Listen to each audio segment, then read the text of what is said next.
नवरात्रीचा चौथा दिवस. कुष्मांडा देवीची कथा. नवरात्रीच्या चौथ्या दिवशी दुर्गेचे कुष्मांडा रूपाची पूजा केली जाते. कुष्मांडा देवीला विश्वाची सर्जक म्हणून ओळखले जाते, कारण असे मानले जाते की त्यांनी आपल्या हास्याने समस्त ब्रह्मांडाची निर्मिती केली आहे. कुष्मांडा देवीच्या नावामध्ये कु म्हणजे लहान, उष म्हणजे ऊर्जा आणि मांडा म्हणजे अंडा.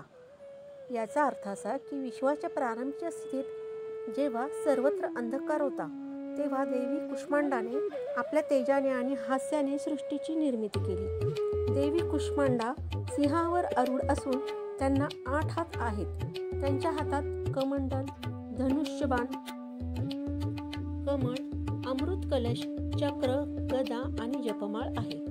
अमृत कलशामध्ये अमरत्व असते आणि जपमाळ ज्ञानाचे प्रतीक आहे.